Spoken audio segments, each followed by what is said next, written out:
turning back.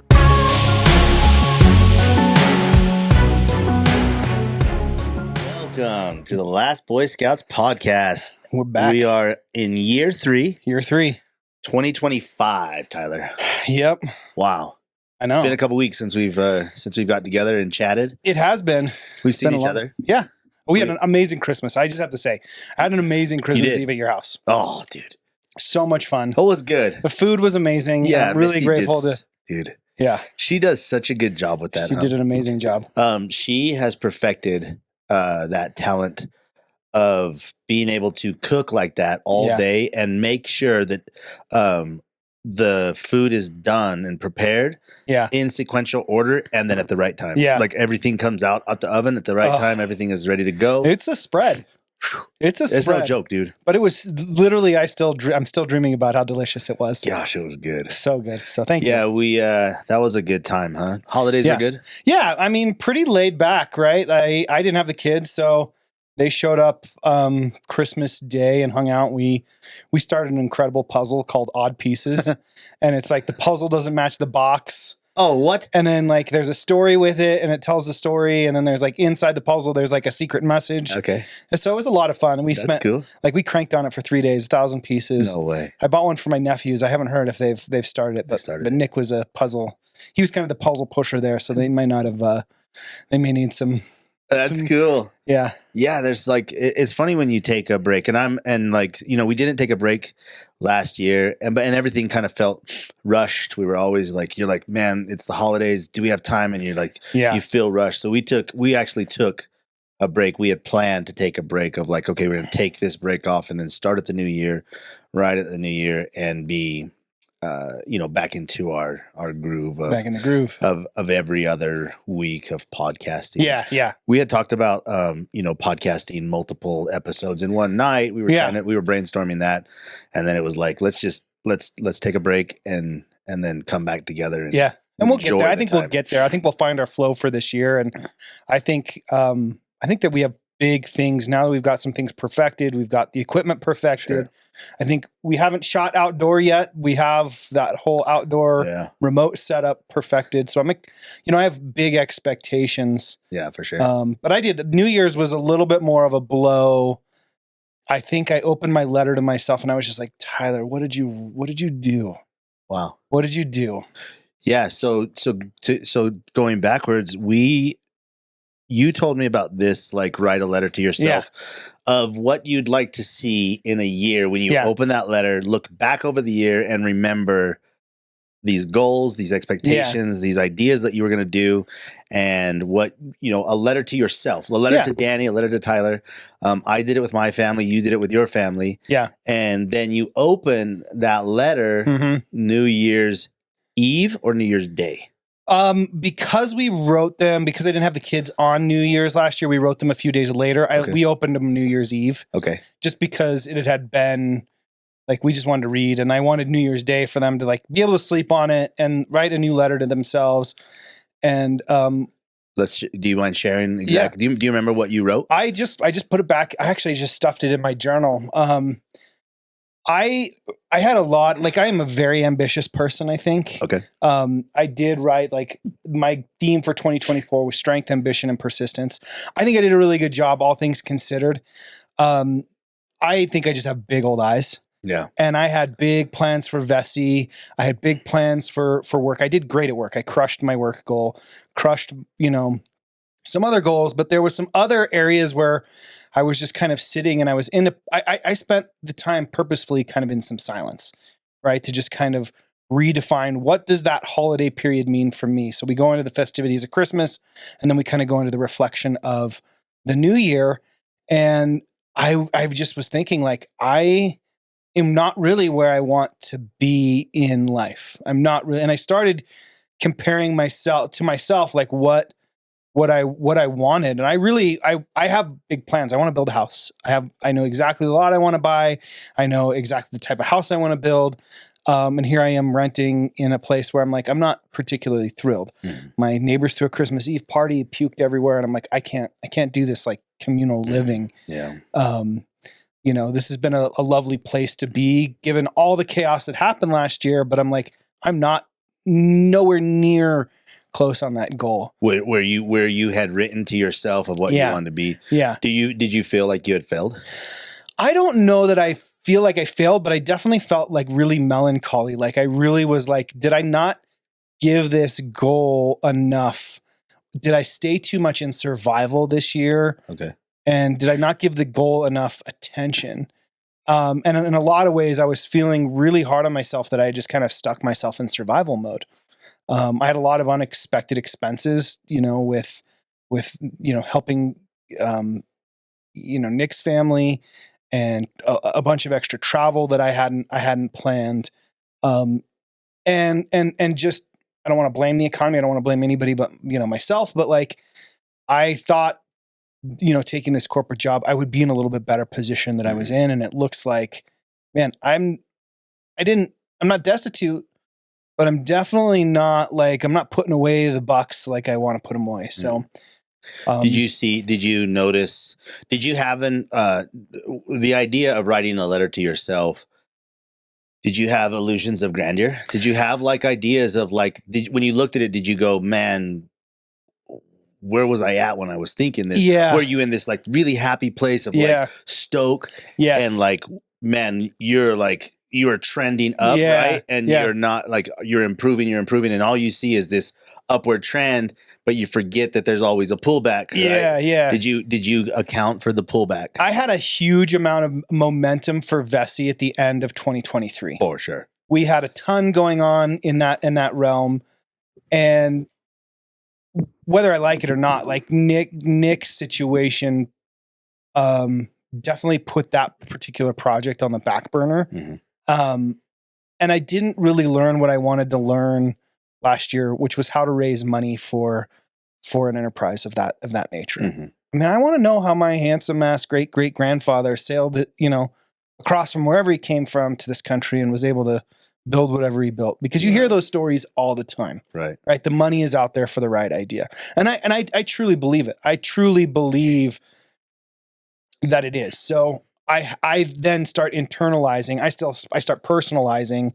Oh, well, if it's out there, I just didn't do something right. And I realize that there's some flawed thinking. And I think you're absolutely right. I definitely had a bit of what they call magical thinking, right? Like there was just so much momentum. We had a lot. Yeah. Do you feel like you had growth, whether it was good or bad? Like, do you feel like there was growth last year when you looked at your letter and you were like, man, this version of Tyler is now like this version of Tyler that I'm looking at right now, the man that I'm looking at right now, a year later. Yeah. You don't realize until you look at that letter. Yeah. What a year does, like what a year is. A year in review.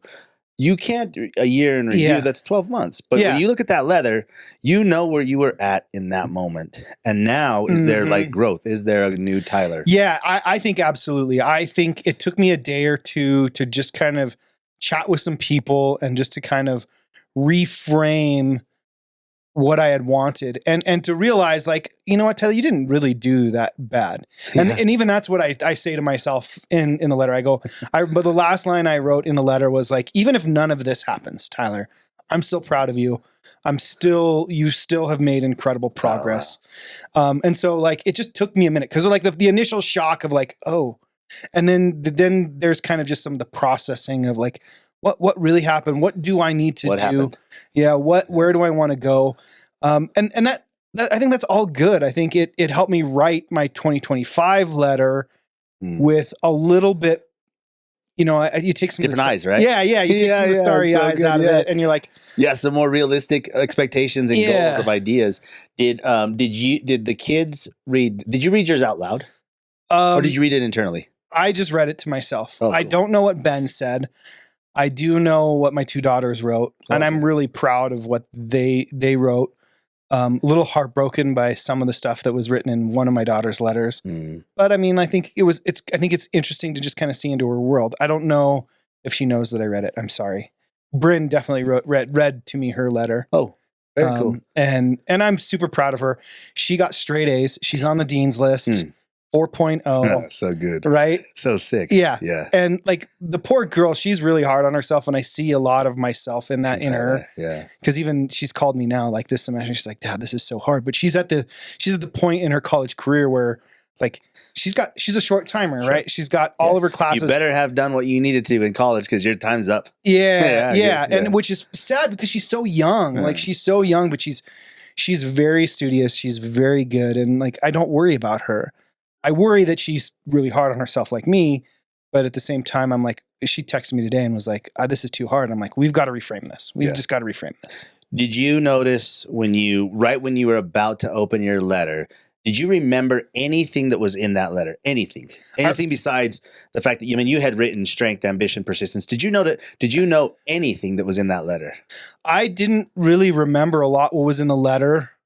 Well, I take that back because I wrote my letter in 2 parts because I have like a 7-part, like the way I really kind of do goals is I have a physical goal, a spiritual goal, a mental goal, a financial goal. And it's not really goals, but it's like, these are what are going to be kind of my themes. Sure. And so I had written those out and I kind of had documented those outside the letter because I wanted to track them throughout the year. But as far as like what I actually wrote to myself, I didn't really Isn't that remember. weird? It is. That was so weird to me. So our Christmas was kind of melancholy as well. Yeah. Only because like my boys are older. Yeah. Right. It's just Misty and I worked the whole weekend because or those whole days because in my mind, like when my boys were younger, I took every Christmas off, every Christmas Eve off. So I was there at work with the idea that like there's other guys that have younger families. Yeah. And so, we do our traditional Christmas Eve dinner, like you said, and Jesse, you came over and what a great, like that's to me, like that personifies my life. Yeah. We had you and Jesse over and it was like family, like you guys are my family and Jesse is such a big part of our family. You're such a big part of our family. And that to me was like cool. Right. And Misty and I talked about that was cool to us. Right? Yeah. We don't have Braxton home. So you can't really celebrate Christmas because it doesn't feel like Christmas. Yeah. You're not around everybody. Right. We did mend relationships with my family. So Misty and my mom and my sisters are talking again. They went on that vacation and so that was really cool because you're like now we're like in that idea of like seeing each other. Yeah. Right? And so for Christmas Day, we just kind of vegged out on the couch after I got home and the 3 of us just sat there and watched a movie and it was pretty mellow. Not really crazy, and so we went to bed early because I had to work at 4:00 the next morning, And then I ended up going to a all girls tournament on Friday, so I didn't really have any time off of like just like thinking about things, right? And the girls wrestled really well. They both took 6th, which was awesome. Because that was an invite-only tournament. Invite-only. Yeah. And how many girls did you have go down? Just 2. We have the 2 girls, and they both went down to it's the best 16 girls in the state that get an invite, that accept the invite, and go wrestle, which was really cool. It was a really fun tournament, and they both wrestled really well. Mm-hmm. And then for New Year's Eve, we also cooked dinner. We did a nice dinner with me, Misty, and Tristan, and I think Tristan's friend came over for just a moment. I don't remember honestly about that, but that was cool. We just had a good dinner. Yeah. I had to work New Year's Day, and at 11:30, all of a sudden the fireworks start going off, and they went on till about 1:30 in the morning. Yeah. And I was so frustrated. Oh, that's the worst. But we read our letters to each other on New Year's Day. Oh, cool. So the 3 of us sat down and we opened our letters and we read our letters to each other. And so you open your letters and everybody went, wow. And Tristan goes, I remember writing these things. So he read his and we were like, oh, it was really insightful. There were some things, again, you were like, oh, I kind of feel bad what he wrote, that it didn't happen, but he's young, and he, we kind of framed it as goals for the year, goals for what you want to do. Yeah. And then questions. Did you accomplish this? Did you do this? Yeah. Cool. Did you do this? Yeah. Did you, hey, how's this? And one of his was like, hey, did you get that purple belt? And he did, right? Nice. Yeah. So you're like, man, you're like, cool. Like, that's a cool thing because you think, like, what if he wouldn't have, Yeah. Gosh. And so he was cool. And Misty was like, man, I didn't write mine. I wish I would have done a little, like, she's like, I wish I would have like taken a little bit more thought into this. Hers was really cool because she asked, did you forgive more? Oh, wow. Did you forgive more? Did you forgive more? And then to have that whole and I was experience, like, wow, she did. Cool. You know, and have that idea that her and my mom and my sisters, they all got back together and that family bond was mended. And mine was, I wanted to be very realistic with my expectations and my goals. Mine had a lot of stuff about Spa Vessi. It had a lot of stuff on there. It also had a lot of stuff with my breathing platform. Did I breathe every day for 365 days? Which, for the most part, I mean, like, I think I missed a couple days. I don't remember. Less than 5. Right. Less than 5 days that I missed. You kind of feel it though, right? Like you know or know, like, you know, the spirit is there, right? The spirit. What else I put was, I hope you made it to now of being sober, because I had planned. That's right. Another year of sobriety, right? And I didn't. Yeah. I did not feel a pinch of disappointment, but I kind of was like, I know that relationship with alcohol is important for me to remember that don't ever let it control me. Yeah. And always be in control. So if I want to take some time off from drinking, take some time off from drinking. Yeah. If I don't want to have a beer after training, don't have a beer after training. Yeah. Don't force yourself to do that kind of shit. And I did also say, man, I hope you're a brown belt right now. And that's all I put was, I hope you're a brown belt. And when I seen that, I was like, stoked. Right? I was like, I was so stoked. And there was some other stuff about the academy, and, just some friendship stuff, and like wanting to make sure that I kept my expectations low. Yeah. Which I think, like, this year, I was like a little bit more, when I wrote my letter this year, I was a little bit more like, you need to do this. Yeah. Make sure that, are you doing this? Did you save? One of mine was save $10,000. I did not save $10,000. Yeah. But this year was like, you better be busting your ass and not spending money on bullshit. Yeah. Did you drive the bus for 2 weeks? And I did. I was like, yeah, fuck yeah, I did. Yeah, cool. I was going to ask, did you did anything with the bus? The very end, I put, I love you so much, Danny. I love you so much. And I love who you are as a person. And that to myself, like, when I read that, like, I got so teary-eyed because I thought to myself, like, that's important as a man. To remind yourself, I love you, Danny. Yeah. Like, you're a good dude. How often do you do that? I love myself all the time. I try to say it. I try to say it to myself before I go to bed every night. Time. I love you. I love you, Tyler. Dude, it's so good. Yeah. Because a lot of times I think, like, you get into that idea of like, gosh, I'm so afraid to fail. I'm so afraid to like make mistakes. And then you're so hard on yourself. Nobody's harder on me than me. Right? Yeah. Nobody judges me more than me. Yeah. You can't judge me as much as I judge myself. Exactly. Right. But if you tell yourself, like, man, I forgive you, I love you, and you're such a good dude, I'm so stoked to be you. Yeah. One thing that I read that I've started to do is, what would 85-year-old, 86-year-old Danny do? Yeah. What would he care about right now? What would 86-year-old Danny care about what 47-year-old Danny did? Yeah. And at 87, what would I care about? Would this matter? Yeah. Would this matter that much? This guy cut me off. Would that matter when I'm 85? Yeah. Do I care? Yeah. No, fuck no, I don't care. Yeah. No, I don't care. Yeah. When you're 85, the life is that you better not put any kind of energy into bullshit. Yeah. I would 100% agree. And I think that was definitely an unexpected lesson from last year, especially, thinking about Nick and how everything was so cut short for him. So yeah, it was definitely an unexpected lesson that I didn't write down on my sheet. That Death is real, right? Yeah. And so that, like with Nick's passing, it's so fast how fast that happens. Yeah. It was January. January 27th. We're coming up on a year.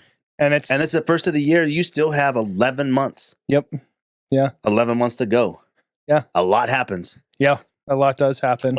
In one day, your life can be different. Yeah. And if you're not careful, and if you're too hard on yourself, and if you're too afraid to make mistakes, to fail, to fuck up, and to say the wrong thing, to do the wrong thing, all you are is just this self-critiquing bastard that's that's fake. Yeah. Life is meant to be a little bit of an experiment, I think. I agree. Right? Like what is the saying? You learn more from your failures than your successes. Always. And I think that's absolutely right. I think that's what I needed to take away from my letter last year was just like, I don't think I failed last year.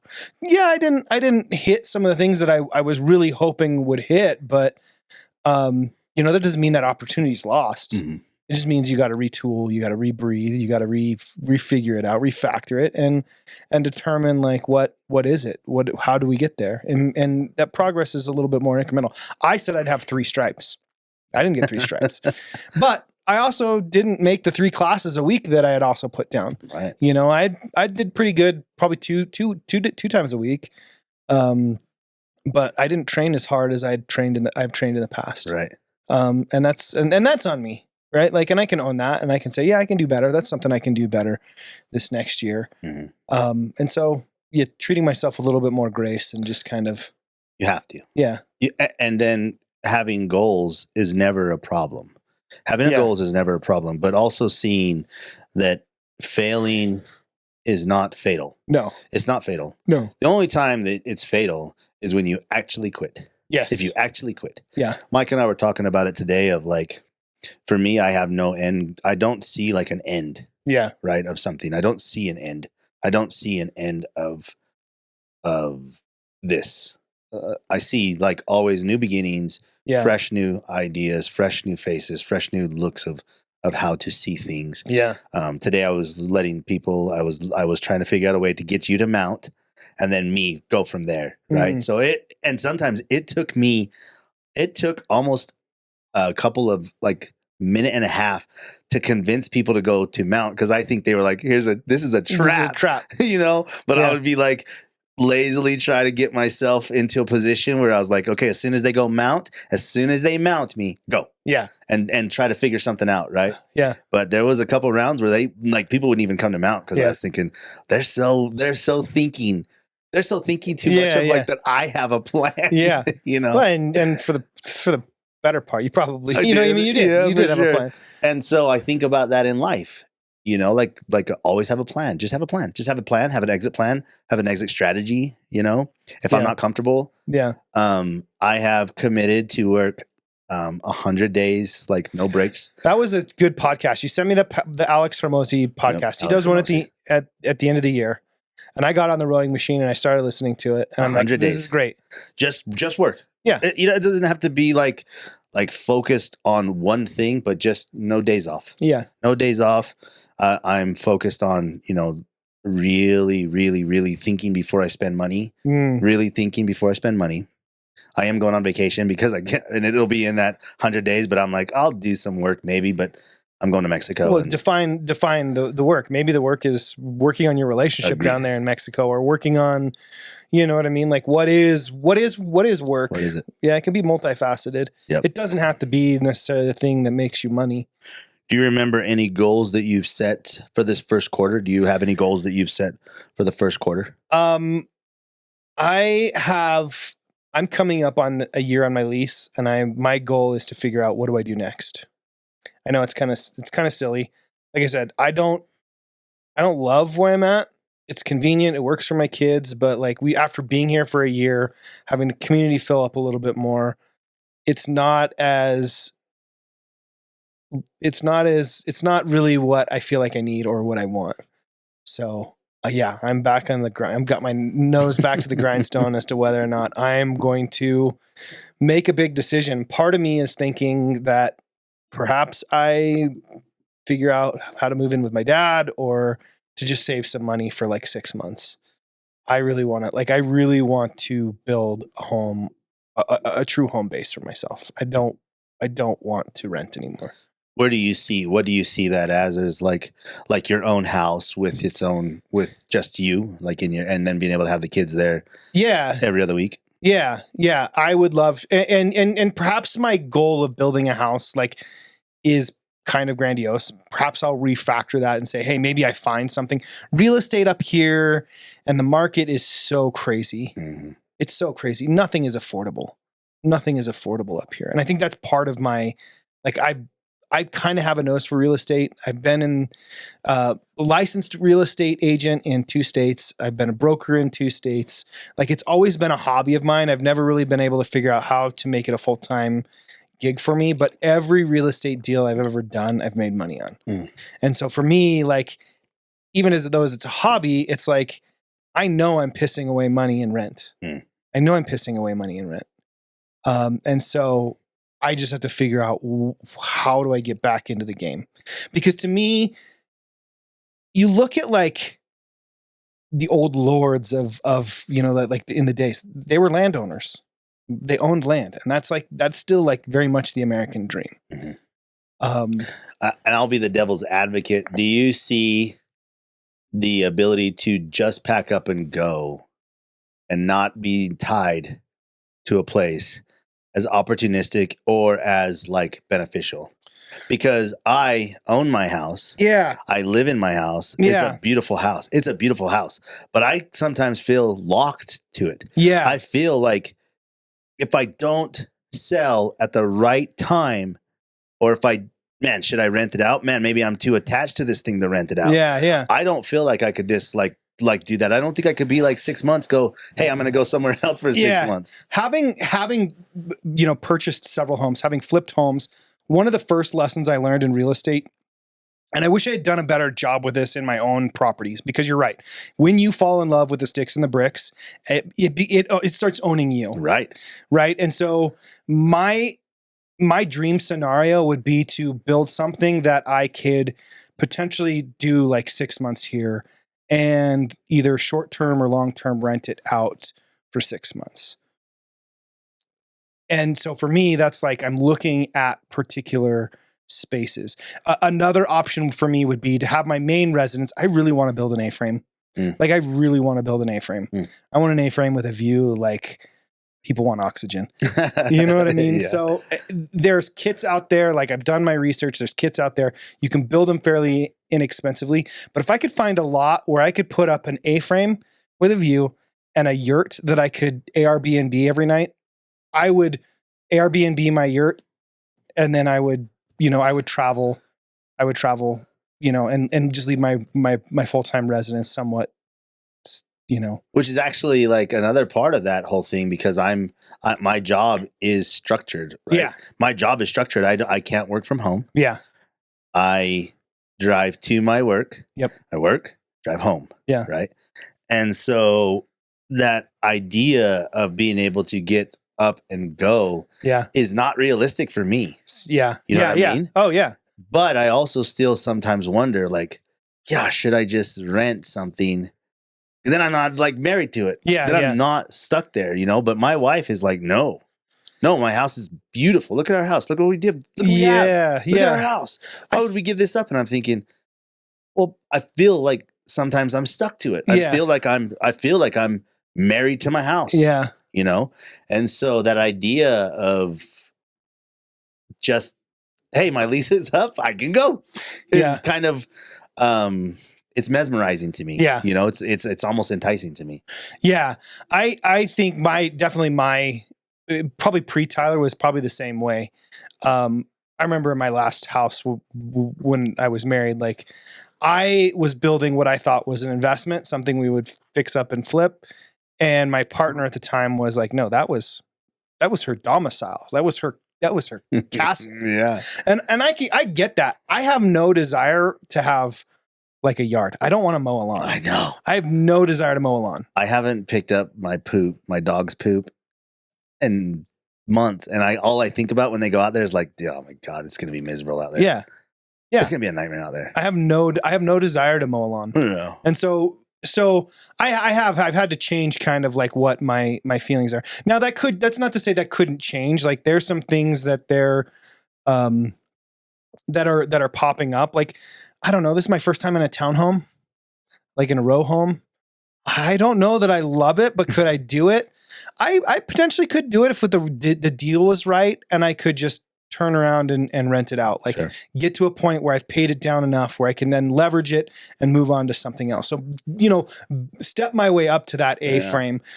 Which is crazy to me because you have these options, right? Yeah. And so like for me, like my house is my option. Yeah. Which brings me to the point of like, it's funny how men's minds work sometimes. Yeah. Like you have this idea that you're like, I want to settle I want to get a house and I want this goal and I'm have that, but I'm like, no, I want to rent. Yeah. I want, and you have this idea of what I have is not the best thing for me. So there's something better for me. Yeah. Yeah. Which I don't know if that's true. I don't know if that's the case. And I'm being devil's advocate, of course, for you. Yeah. Because of where I'm at in my life. I think that's good. I think it's good to look at problems from several different angles. They do say analysis paralysis, but I think you have to, that's why we do men's groups. That's why we have other men. We need other men to kind of challenge our thinking and to make sure that we're not getting stuck on one aspect of it. Because I think my letter, like if I would have given you my letter before I sealed it up in my envelope, would I have maybe not changed some things? Yeah, would like I knew. Yeah. Yeah. Hey, what about this, Tyler? Yeah, I'm critiquing what you do. Yeah. And I don't, you know what I mean? Like one, you can't be so stuck in your ego where you can't listen to somebody else's opinion about what you're doing. Yes, maybe you need to have some pride so you get it done, but like, take the feedback for what it is and realize that like you can either process that feedback or you can say, that's just some whack ass idea. I don't cool. Thank you. But like, I don't. And the people around you, the other thing that I've committed to myself is like, if that person if he doesn't service my goals, if they don't service my goals, if they don't improve my life, or make me or challenge myself, then I'm probably not going to be friends with you. Yeah. Fuck them.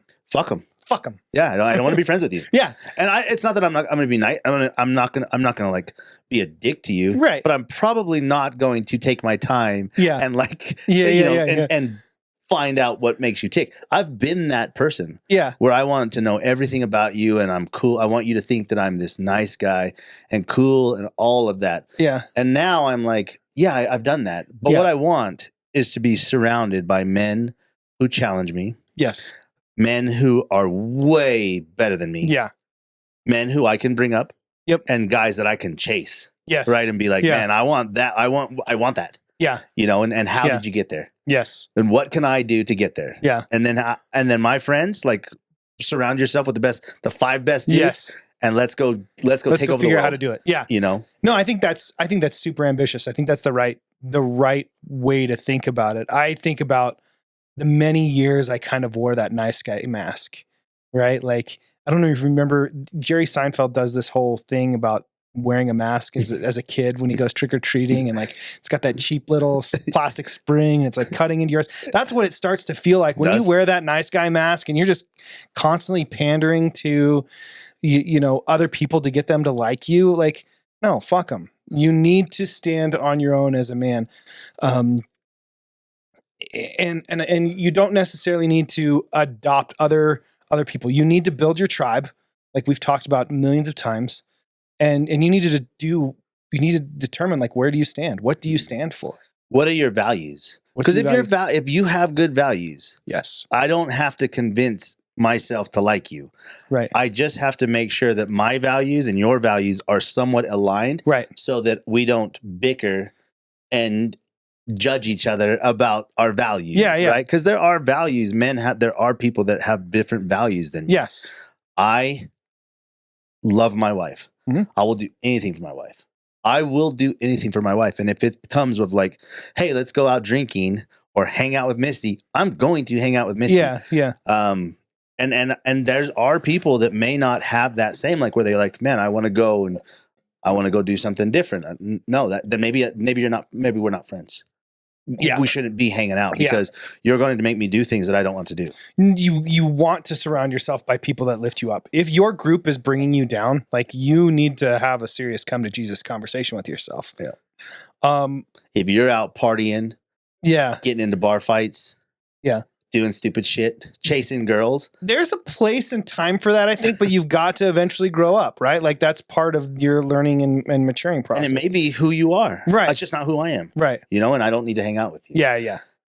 And there are people that have figured out ways to make money financially on their own. Yes. Right. And you should surround yourself with them. What is the saying? You are the sum of the 5 people you hang out with the most. Yeah. I totally agree. I definitely this year want to start surrounding myself with people that one of the deepest cuts I've ever gotten, one of the biggest insults anybody has ever said to me is, Tyler, you were never ambitious and you hated wealth. And perhaps I did have some resentment towards wealth, mostly because I did not have it. Right. Yeah. And I think a lot of people are like, I mean, what is the balance, right? Like, when do you start looking at like a George Soros or like even an Elon Musk and you're like, fuck that guy, he doesn't need any more money. Right. And it's not that I'm like jealous, but like, I love that we live in a system that you can do that. But like, at what point does it become imbalanced? Or you look at something like, I hate these mega churches that have, millions of dollars that don't have to disclose their banks. And then you see these pastors and these priests, and they have lavish lifestyles and they have private jets. And you're just like, I'm like, fuck them. It's not that I hate wealth. I hate that they've manipulated this system. Yeah. Right. I wonder how that works, because like, let's say there's people that are finding loopholes. They do loopholes and they find this like loophole bullshit. And could you bring yourself to find loopholes when you start making enough money where you're like, I kind of need some fucking loopholes? Well, I mean, I think, I think Apple was a huge example of that, right? Like they had they ran all their books through like Ireland or something like that and I think, cool. If you've got money and you've got a team that can figure it out, like there was a level of transparency that they had to abide by. Eventually they got caught. And even still, I don't know what the repercussions were, but they're playing the system. It is a game. The game is out there. What if you're the kind of, let's go weird. Yeah. Like, what if you're surrounding yourself with all these wealthy people who have zero morals because they can afford to have zero morals, and all of a sudden you're like, what if I get to that point? Yeah. I'm terrified of that shit. I don't want to be famous. I don't want to be famous. I want to be financially set, financially safe. Right. Which currently I am financially safe. Financially set. There are so many more goals that I have, so many things that I want to accomplish. I want to be at 85-year-old Danny, look back and been a successful businessman. I want that. I know that 85-year-old Danny will look back and be like, man, you did what you wanted to do. Right. And being a wrestling coach, being in jiu-jitsu, being a podcaster, being an air traffic controller is pushing me towards those goals. Yeah. But I don't want to be immorally balanced. Yeah. I don't want to be immorally balanced. I don't want to be over there with a bunch of baby oil and bullshit, telling people what to do because I don't have any morals anymore. Yeah. And this is the only thing that makes me excited. I think that's fucked up in my head. That fucks me up. Dude, I wonder if there's like a level of money where it just becomes no fun anymore, right? Like there has to be a leverage. I'm a big fan of Gary Vaynerchuk, who's a kind of one of those wealth. He was kind of the first in the podcast space. He took Wine Library. His parents owned a liquor store back east. He took Wine Library, created basically a wine tasting channel. He'd taste the wine, spit it out in a bucket. He took it from doing $1 million a year to $5 million a year. He says that like once you get to like $7 to $10 million, like everything, like your life doesn't change significantly when you're at that like $7 to $10 million to when you get to the 20 to 30 to 100. But I wonder if there's like another jump where you just become more entitled. I think it's the entitlement I think it's the entitlement that scares me. That scares me. I will become. Right. I don't want to feel like I'm entitled to anything. I want to go out there and make because I'm able to make. And more importantly, once I get to that point, I want to be able to give. I don't want to give to a point where it actually hurts. Right. Right. Yeah. I want to like give till it hurts, because at the end of the day, if I do somehow to manage to eke out a little bit of fame, the only fame I want is them to be naming a park after me, or to say that like he served his community, Sure. he served his fellow man in a way that left a better spot. Well, the world a better place.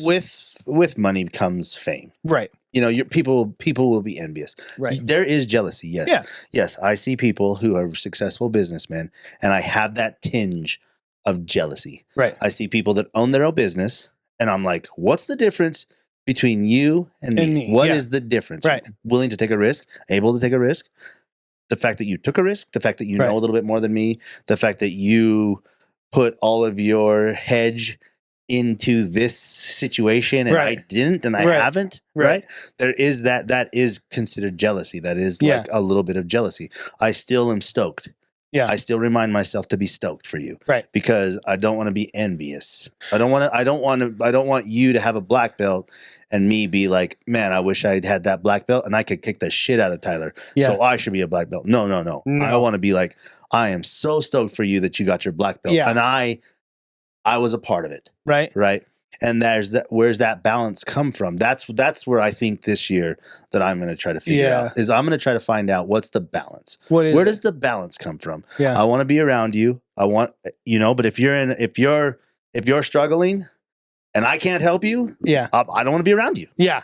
Yeah. Do you know what I'm saying? Yeah. Like I'll still be your friend. I'll still hang out with you. But if you're pulling me down because you need a partner, Alex Ramosi says, everybody had a fucked up childhood. Yes. Everybody had a fucked up childhood. If you want to be the winner of the world's worst fucking childhood, guess what? You won. Yeah. Does it change anything? No. I had a bad fucked up childhood too. Yeah. Yeah. But we don't have to do that. We could just be like, yeah, you had a bad childhood. I had a bad childhood, but here we are. Yes. We look at us as men. Yeah.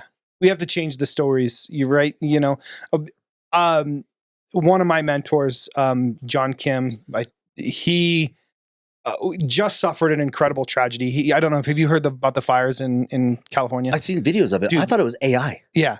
Los Angeles is burning. That's insane. Is literally burning. His Palisades Hills or some shit, which I've actually looked at because it's like kind of like it's a big area. Yeah. He goes by the Angry Therapist. We've talked about him time and time again. Yeah, for sure. He's been a mentor of mine for several years. His house just completely burned down. Gone. Just gone to the ground. His whole neighborhood. He's out showing his neighborhood. He's got to GoFundMe up.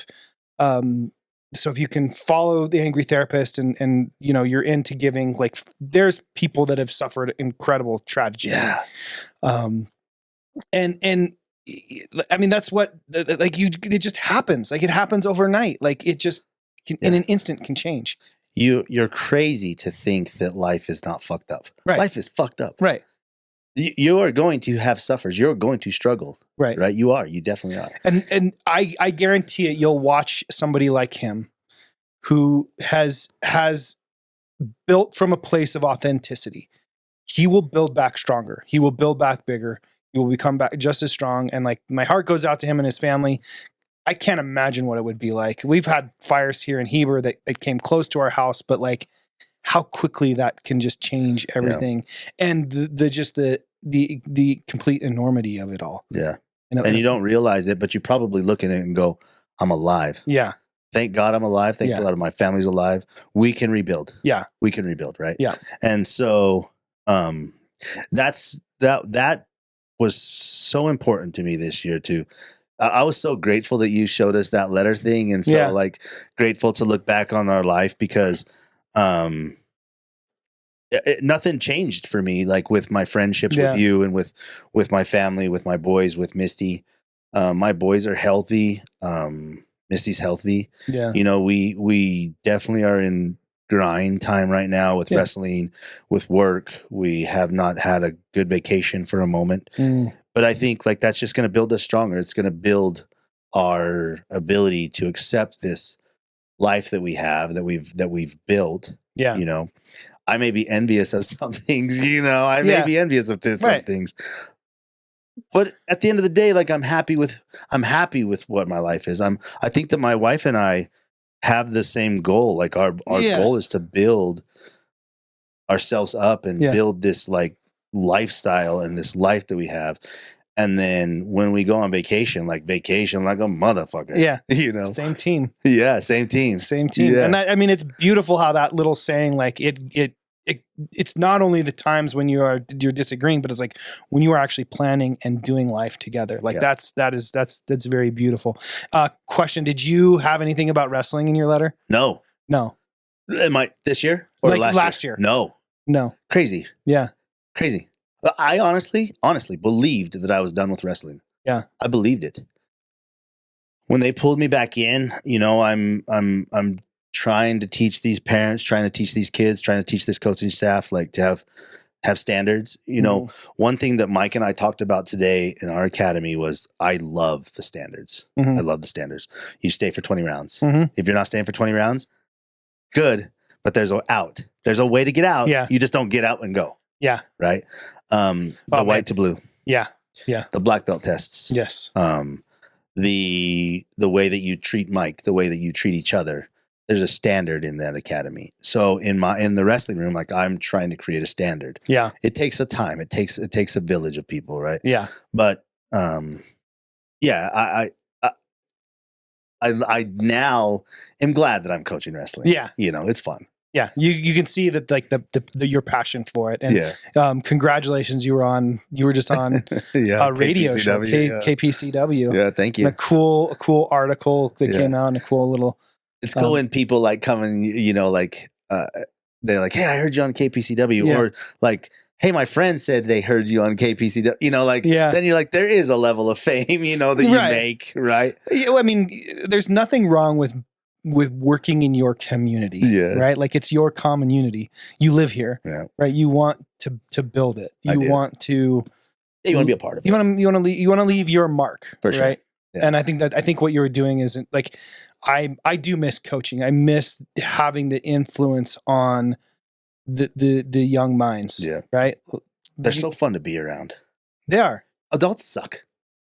They kind of do. It's like it is. It's like their brains have become less plastic. They're less flexible. Yeah. They do. They're only self-servant, you know, it's all about them. And kids are awesome to be around. Yeah. Did you, when you look back and you're like now, and you're moving forward, right? You're moving forward with things. Is there something that stands out that you say, this will change? I will change this. I will change this about me this year. And I want somebody to put that out there so that if I'm not there, I want to be like, hey, Tyler, don't forget what you want to change about yourself. That's a great question. I don't know that I was forward thinking enough to actually put something like that down. I'm gonna have to think on that one. And like, I probably might have to write an amendment to my letter. Cause I think that's important, right? Like, I think my goals right now are, I think one of the areas where I was very disappointed was my fitness and my jujitsu, right? There was a couple weeks prior to the end of the year where we had a bunch of drop-ins and just some monster rounds. I mean, the amount of people that have been in the gym lately, I don't know if it's the new year, I don't know if it's the end of the last year, but like there are people that are coming out of the woodwork. And I've just come to the point where like, I need to get to a point where whatever I'm doing outside of the gym helps me function better in the gym. Sure. You know, I wear a blue belt, so I'm still a target for some of these white belts. Like, tonight was some crazy rounds. There's a white belt that came back after a long time, and he's just like, he's chiseled. He's fucking. When you grab his back, it's like, it's like a handle of muscle. Yeah, and I'm like, he's technical, he's good, but like there you can tell that he's also compensating with some physicality. For sure. Which for me, like I'm starting to know my game a little bit better. I'm starting to know where I really excel. But I got to a point where I'm like, I can't match his energy. I have to just maintain position. Yep. So I got in mount and I just held on like I was riding fucking Fu Manchu and needed 8 seconds. Yeah. And for me, like that was it. Like that's all I could do. That's what it took my 43-year-old body to get to get to that position. And I was happy. I was happy with the outcome. Yeah. I didn't need to tap him. I maintained the position that I got to the position I wanted to get to, and I maintained it. Do you have forethought enough to know like things that like you could see Danny improving on? Like that you could be like, this is something that I think you can improve on. Do you have enough forethought with that? Or is that one of those things that you like get? I don't think it's my place. I think if you brought me something and said, hey, no, it's not my place to tell you what to fucking do. Right. I wouldn't want to. And what good would it do for me to project onto you what I think you should do? Yeah. I am more than willing to partner with anybody who's willing to do the work and help become a battle buddy and an accountability buddy. Sure. Like I love that idea, especially if there's some alignment in what we're trying to do. Sure. Like in our jujitsu game, like you drive me to go. You drive me to keep going. You drive me to get better. You drive me to think about the big picture. And then also, how do I apply what I learned in the gym to what I learned in my real life? And I love that aspect of our relationship. But I would never go as far as to project you need to change something. That's good. That's a good thought. And I appreciate that because like sometimes like in the moment you could be like, hey, this is like, hey, like, you know, don't like be cooler, be a better this, right? And that's important to have friendships like that, right? Well, I think that's a little bit different, right? Like if you're experiencing some maladaptive behavior and you want to help bring that up, like that's different. But like for the most part, like we've covered that. Like if you're somebody that has that type of behavior, like if your behavior doesn't align with my values, my morals, like I'm not hanging out with you. Right. I'm not putting myself in that position where I have to correct your shit time and time and time again. Right. Like I don't have patience for it anymore. Yeah. One thing that I worked on that I needed to work on a lot was defending my people, like defending Misty, defending the boys, defending my friendships, defending you. Mm-hmm. Right. I would tend to like watch what you would do and then tell you what you should do as opposed to be like, no, I'm defending you. Like if somebody says something bad about you, I'm defending you. Don't talk about them like that. You know, don't talk about Misty like that. Yeah. Misty is this, Misty is that. And I'll stick up for her right away. Yeah. Right? I'll stick up for Tyler right away. Yeah. I'll stick up for Jesse right away, you know, now. And that's something that I worked a lot on. I worked really hard to be like better at that. I think that's definitely hard. You want to protect that stuff that's valuable to you. I think that's like an ingrained, like that's the protector in us all. Yeah. And we don't always do. I don't always do the best job. And not be like aggressive male, like want to fight, but just be like stern. Like, hey, you can't talk about that person like that. You know. Yeah. This year, one thing that I want to really, really work on is, not be fake with people.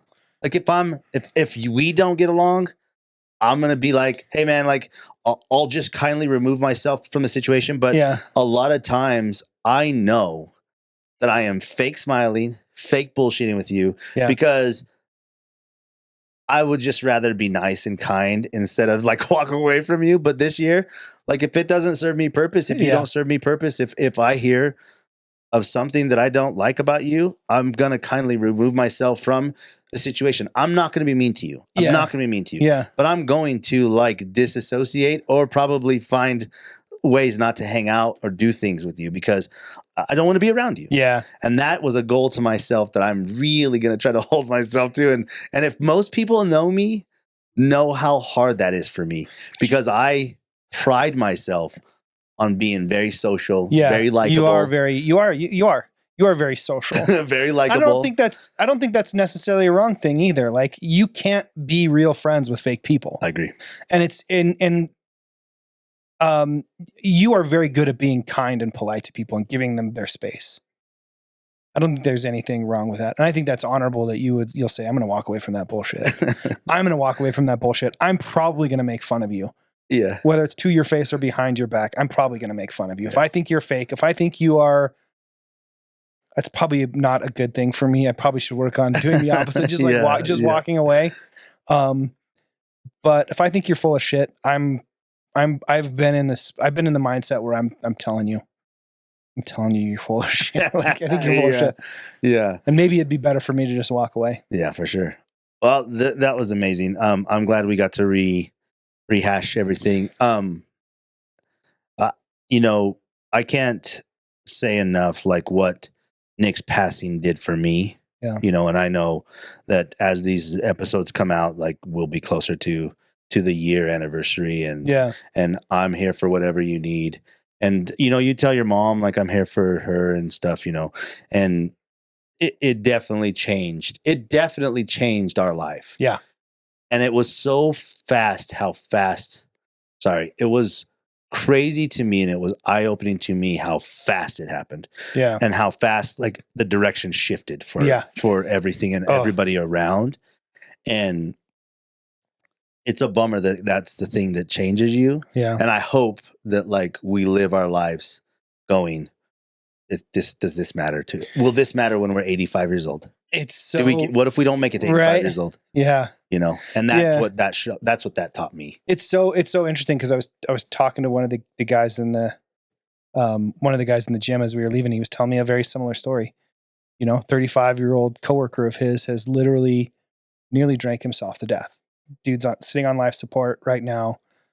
And they're like, his crew, the crew that he works with. Shout out to Berg Daddy. Like, I know you listen. Like, that sucks to watch, to be in that position. And I don't know why it's got to coincide. We were talking about this end of the year, beginning of the year. I mean, it doesn't make it any better if it happens later, but like, these are all about rebirth and resolution and starting over. But like, to be stuck in that space and how quickly shit can change. Mm-hmm. It sucks. But at the end of the day, you got to look at it and you got to say, okay, how do I become a better man? Yep. He's not here, but how do I become a better man? And this gentleman that's on life support, I hope, his family doesn't have to make terrible decisions. It sucks. It sucks. And I'm grateful for friends. That was the one thing that I wrote down. My word of the year was gratitude. I'm grateful to have been in your home on Christmas Eve. And like, I was looking at, how do I redefine what does this holiday mean for me? And I left your house. I know I kind of snuck out of the back door. I did the old Irish exit, but like, I walked out of there with so much gratitude that I just felt like my heart was full. Yeah. My Christmas Eve could not have been more complete. And I was just fueled for the rest of the holiday. Stoked. So yeah, appreciate you. Appreciate that. To 2025. It's going to be a kick-ass year. Let's see what happens. Yeah. Let's see what the goals come up. Let's see if we can make stride in our lives, and hopefully we continue to make strides in the podcast world. Where man, every person that I listen to, every person that I talk to is like, you guys should be so proud of yourself for how long you've made it. The fact that you're still doing it, and 5 years. 5-year cusp, 3 to 5 year cusp is when you really make those strides, really make those big gains. We're approaching, like, gosh, we're hitting that stride, and I think that it only is going to get better from here with us and the men that we have been able to reach is just going to grow and grow and grow. And one day we're going to be, people that can really help men and improve their lives, and I hope that we're doing that now. I hope we're doing that too. If we were to have one goal for the podcast for the year, what would you want it to be? I want it to reach more. I want it to expand. I want it to reach more. I want people to constantly be talking about it and sharing it. Mm-hmm. And I want our listenership to go through the roof. Yeah. And the sharing, and people like really share and share our message. Dude, nobody has ever come to me and said, "Oh, it's you guys are doing such a shitty job." Like, I'm surprised that nobody like, I'm sure, I know I've got a couple haters out there. Yeah. I know I got a couple haters out there. But nobody's ever come to me and said like, "Hey, you're doing it." So if you enjoy it, do us a favor, like, subscribe, do the things that you know will help share the message. I'm going to add, I want to get a guest on. We've been talking about guests. We've flirted with the ideas. We had ATC Jeremy on last year. In addition to growing, I would love to have some guests on. So hit us up. Yep. We're here as a community. Yep. We're here as a common unity because our voice excuse me, resonates with however you're feeling. So hit us up if you want to be a guest on the show. You have some ideas on who might be a good guest. We're all grassroots. For sure. I think my goal for this is just to just keep chugging along. Yeah. I just love it. I love it. Love these sessions. They're therapeutic. For sure. I appreciate you. Yeah, appreciate you. Okay. Let's until the next time. Till the next time. Appreciate you guys. Cheers. See you guys. Rise up, don't turn it back.